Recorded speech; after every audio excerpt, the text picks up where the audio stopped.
On করে ফেলেছি, কি বলবো বুঝতে পারছি না। কারণ কালকে থেকে শরীরটা খুবই খারাপ। আমি 2 দিন ধরে হয়তো ভিডিও করি না।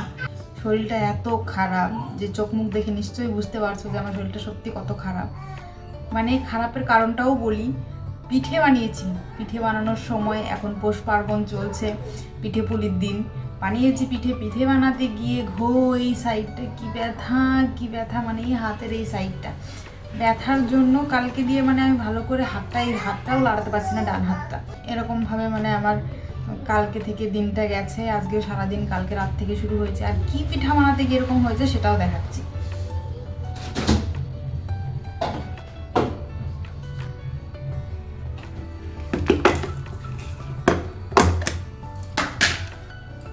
এই যে দেখা যাচ্ছে, এটার অনেকগুলো নাম। চুষি পিঠা, কাটা পিঠা, আমাদের ভাষায় মানে আমাদের গ্রামের ভাষায় বলে ছড়া পিঠা, দুধের পিঠা। তো যাই হোক, কিছুটা রেখে দিয়েছি, আর কালকে কিছুটা বানিয়েছিলাম। তো যাই হোক, এখন রান্নাঘরে এসেছি আরও একটা পিঠে বানাবো বলে। সেটা হচ্ছে এই বিহুর সময় আসামিজদের একদম আসামের বিখ্যাত পিঠে এটা। গুঁড়ো কুটে সেটাকে ফ্রিজে রেখে দিয়েছি। ওটা আবার আঠা জাতীয় চাল, তো চালের নাম হচ্ছে বড়া চাল। তো যাই হোক, সেটাকে আমি গুঁড়ো কুটে রেখে দিয়েছি ফ্রিজে। এখন বের করব, তারপর দেখি বানাতে পারি কি পারি না। কারণ আমার দ্বারাই ভালো হয় না ওই পিঠাটা। তো দেখি কতদূর কি হয়। এই হচ্ছে চাউলের গুঁড়ো, আর এই হচ্ছে নারকেল কোড়া। তো এটা দিয়ে এখন খিসা বানাবো, তারপরে এই পিঠাটা হবে। তো এটা এখন ঢেকে রেখে দিই, আগে খিসাটা বানিয়ে নিই। হাতটা বাড়াতে পারছি না, ওই জন্য আমার ভীষণ কষ্ট হচ্ছে। দেখা যাক কতদূর কি বানাতে পারি, আর না বানাতে পারলে ছেড়ে দেবো। মানে আমার ভীষণই কষ্ট হচ্ছে এই সাইডটা। তবে একটা কথা বলতে তো ভুলে গেছি, আজকে হচ্ছে জানুয়ারির 15 তারিখ, আর এখন বাজে রাত 7:30। তো এখন আমি বানাতে এসেছি। তো এখন থেকেই ভিডিওটা শুরু করলাম। সারাদিনে এই ব্যথার জন্য আমার কিচ্ছু করতে ইচ্ছে করেনি, যেন তেন কটা রেঁধে বেড়ে খেয়ে আর কি শুয়েছিলাম। তো জামা কাপড় খুব একটা ধোয়নি আজকে, মানে এই হাতটা দিয়ে আমি কোনো কাজ করতেই পারছি। আমার শরীর চলছে না, কিন্তু আমার মন কিন্তু দ্রুত বেগে চলছে। কারণ এই দেখো, চারিদিকে পিঠে পুলির উৎসব, চারিদিকে এত আনন্দ, সবার বাড়ি পিঠে পিঠে পিঠে। তো পুরো এলাকাটাই ধরো পিঠে পিঠে একটা গন্ধ বেরিয়ে গেছে। তো ঘরের যদি আমি এই পিঠেটুকু না বানাই আর নিজের এই হাতে ব্যথার জন্য যদি বসে থাকি, তবে নিজের মনটাও শান্তি লাগছে না। তো সেই জন্য ভাবলাম যত যাই হোক, ওষুধটা মুখে টুপ করে গিলে কাজে লেগে পড়ি। তো সেই মতো, আর এই পিঠেটা আমার বানানোর খুবই ইচ্ছে ছিল, ওই জন্য আমি আরও সাহস করে এসেছি। তবে এখানে যে ভালোবাসা আদান প্রদান হচ্ছে, এই ভালোবাসার ভাগ হবে না ভাই, পিঠের যতই ভাগ হোক। কারণ এখানে কিসের সদা চলছে জানো, একটু পরেই দেখতে পারবে। এত চুমু, এত ভালোবাসা কিন্তু এমনি চাইলে পাওয়া যায় না। আজকাল দুনিয়ায় সব কিছু স্বার্থ, নিজের স্বার্থ ছাড়া কেউ না, কেউ না। মানে চকলেটের জন্য সব চলবে, যা বলবে সেটাই চলবে। তো এদিকে দেখো, আরেকজনের খুব হিংসে হচ্ছে, দাদাভাই পেয়ে গেল, আমি পেলাম না। ওই জন্য পাপা যা বলছে তাই শুনছে, মানে যতগুলো চুমো দিতে বলছে ততগুলোই দিচ্ছে। তো এর মধ্যে আমিও হাত পেতে দিলাম যে আমারটা কই, আমি জানি আমার জন্য এনেছে। তো এই লোকটা কি বললো শুনতে পেলে, মানে ছেলে মেয়ে চুমু দিয়েছে আর চকলেট পেয়েছে, তুমিও চুমু দাও তাহলে চকলেট পাবে, এটা কোনো কথা? তা বললাম ক্যামেরাটা অন করা আছে, এমন কথা বলো না। মানে এই লোকটা মকার সদ্ব্যবহার কীভাবে করতে হয় সেটা খুব ভালো করেই জানে। তো এদিকে আমি ভাতটাও চাপিয়ে দিয়েছি। তো দিনে ডিউটি করে এসছে, এখন রাত্রে আবার ডিউটি করতে হবে, সেই জন্য আমি ভাতটাও এদিকে বসিয়ে দিলাম। চকলেট খাচ্ছ? কে আনলো চকলেট? পাপা। পাপা একটু দিয়েছো? সব একলাই খেয়ে ফেললে? দেখো যে অবস্থা, পুরো চকলেটটা মুখের মধ্যে ঢুকিয়ে দিয়েছে। আরামসে খাও, গলায় বাঁধবে কিন্তু। হ্যাঁ, আস্তে আস্তে খাও, অল্প অল্প করে খেতে হয় মা।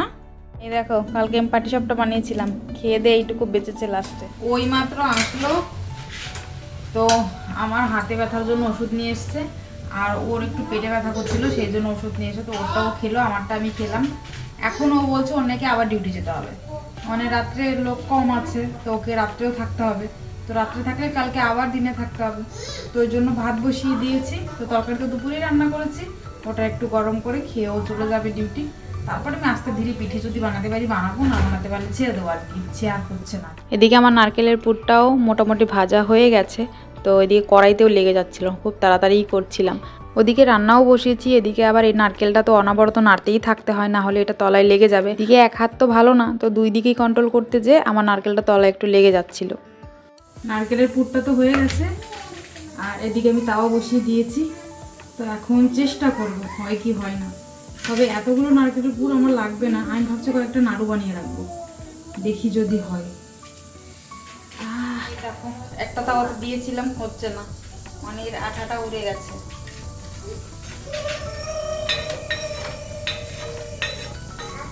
এই যে এই পিঠেটা বানানোর যে আমার কত ইচ্ছে ছিল, সেই মতো বরকে দিয়ে আমি আধা কেজি চালও আনিয়েছি। আর যেভাবে যেভাবে এটা ভিজিয়ে রাখতে হয় বা গুঁড়ি করতে হয় সম্পূর্ণ নিয়ম আমি ফলো করেছি। তারপরেও আমার পিঠেগুলো বারবার ভেঙে যাচ্ছিল। তো আমি জানতাম এটা জল দিয়ে মিশিয়ে আর একটু চালনি দিয়ে চেলে দিলে তারপর আঠাটা ঠিক আসে, তাহলে পিঠাটা হয় ভালো করে ওঠে। তো সেই মতে জল দিয়ে একটু মেখে নিলাম, এবার চেলেও নিচ্ছি। তো দেখি এখন কি হয়। আমি আমার চেষ্টায় কোনো কমতি রাখিনি, তারপরেও যদি পিঠে না হয় তাহলে আমি কি করব বলো। মানে আমি ঠিক করে পাততে পারছিলাম নাকি আঠা কমে গেছে না কি আমি বুঝতেই পারছিলাম না।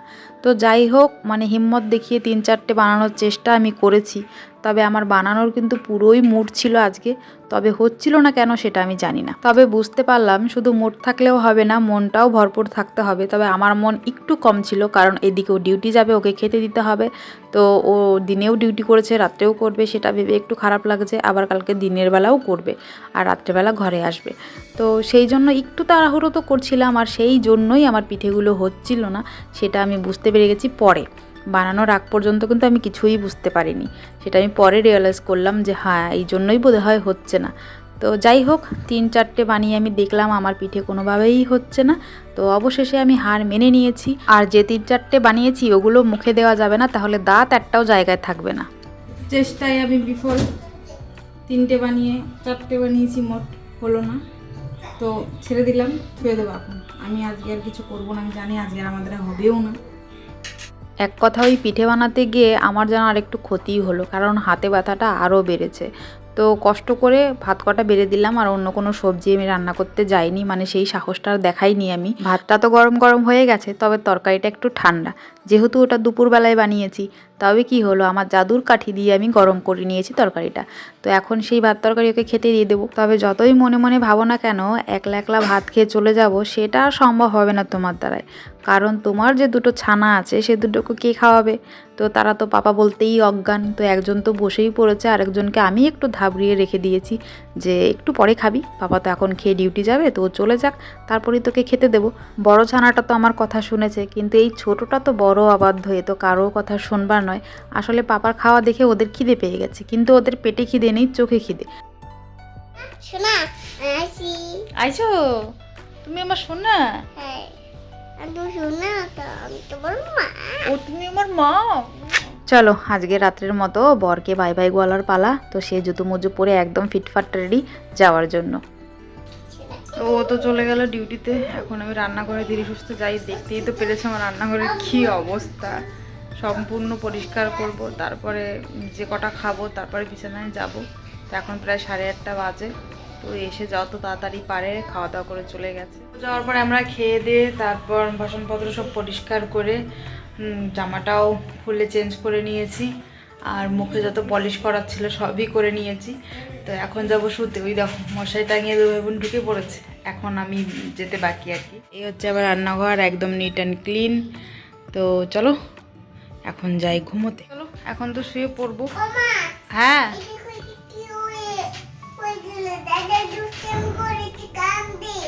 আচ্ছা ঠিক আছে, আচ্ছা ঠিক আছে, আসছি, 1 সেকেন্ড দাঁড়া।